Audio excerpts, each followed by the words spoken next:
اللہ کا بڑا فضل و احسان ہے کہ اس نے ہماری زندگی میں پھر ہمیں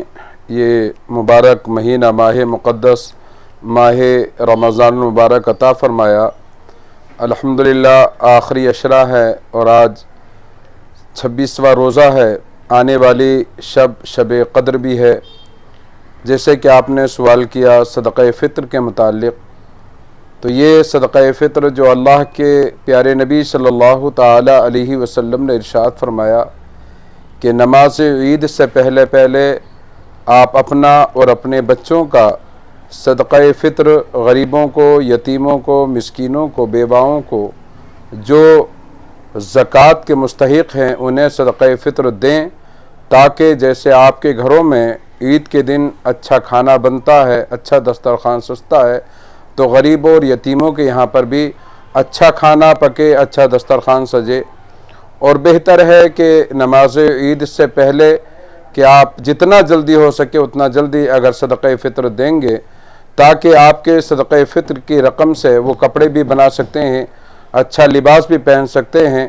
تو اس نیت سے آپ جتنا جلدی چاہیں اتنا جلدی صدقہ فطر ادا کر سکتے ہیں۔ جیسے کہ ہم نے پڑھا ہے کہ حضور صلی اللہ علیہ وسلم کے زمانے میں صحابہ کرام کا وہ جوش اور جذبہ رہتا تھا کہ مسجد نبوی کا صحن صدقہ فطر کی کھجوروں سے بھر جایا کرتا تھا۔ آج بھی وہی ہے کہ یا تو آپ رقم ادا کریں، یا 2 کلو 45 گرام گیہوں یا کھجور یا کشمش یا جو اس طرح کی چیزیں ہیں کہ اب آج حالات اس طرح ہیں کہ کھجوروں بھی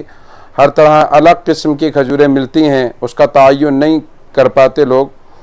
لہذا بہتر ہے کہ جو بھی جہاں بھی جس دارالقضاء نے جس اسٹیٹ میں صوبے میں اپنے اعتبار سے وہاں کی اعلیٰ قیمتوں کو دیکھ کر جو بھی اعلان کیا گیا ہے اس پر عمل کریں۔ ریاست کرناٹک میں مرکزی دارالقضاء ادارے شریعہ کرناٹک کی طرف سے اس مرتبہ 80 پر 5 یعنی 85 روپے صدقہ فطر ایک آدمی کی طرف سے اعلان کیا گیا ہے۔ تو میں تمام سے گزارش کروں گا کہ جتنا جلدی ہو سکے نماز عید سے پہلے اپنا اور اپنے بچوں کی طرف سے صدقہ فطر ادا کریں، کیونکہ ہم نے پڑھا ہے کہ صدقہ فطر ادا نہیں کیا جاتا ہے تو ہماری اس ماہ رمضان کی عبادات کو آسمان و زمین کے بیچ میں معلق کر دیا جاتا ہے۔ تو بہتر ہے کہ جتنا جلدی ہو سکے اپنا صدقہ فطر ادا کریں، اور یہی نہیں کہ 85 روپے ہی دینا ہے، آپ جتنا زیادہ دیں گے اللہ تبارک و تعالی آپ کو اتنا ہی ثواب دے گا۔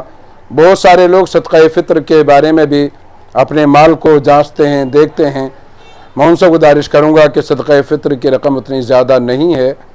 اگر آپ پر واجب بھی نہیں ہے تو آپ دیں تو اللہ تعالیٰ آپ کو بھی ثواب عطا فرمائے گا۔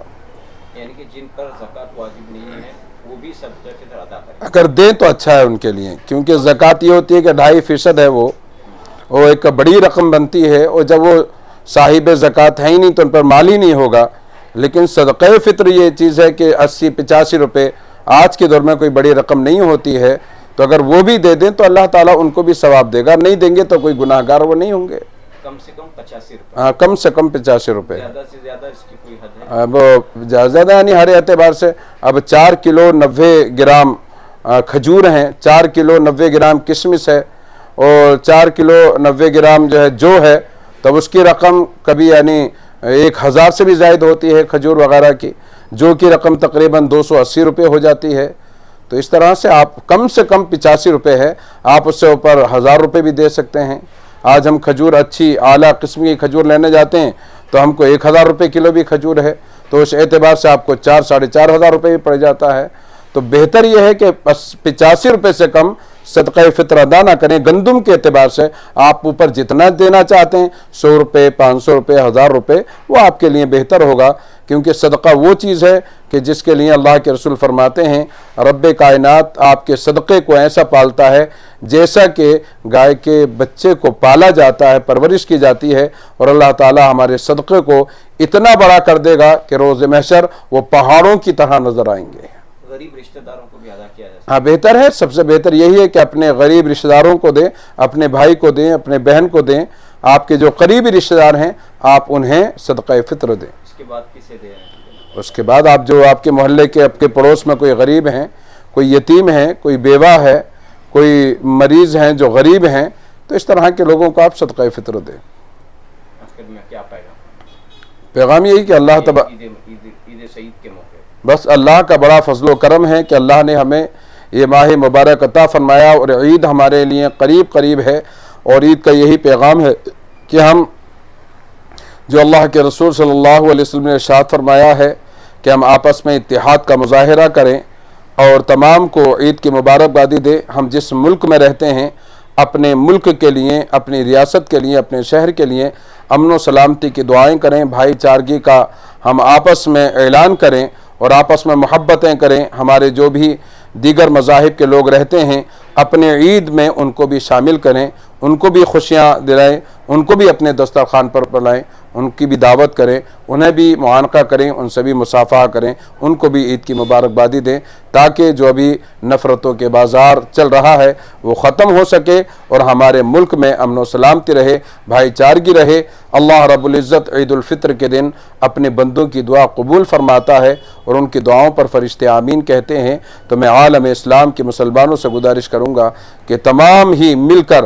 اپنے بالخصوص میں اپنے ملک کے لوگوں سے کہوں گا کہ اپنے ملک کے لیے امن و سلامتی کے لیے دعا کریں۔ رب کائنات کی بھی بارگاہ میں دعا کرتا ہوں، اللہ تبارک و تعالی ہماری نیک دعاؤں کو اپنے پیارے نبی صلی اللہ تعالی علیہ وسلم کے صدقے سے قبول فرمائے۔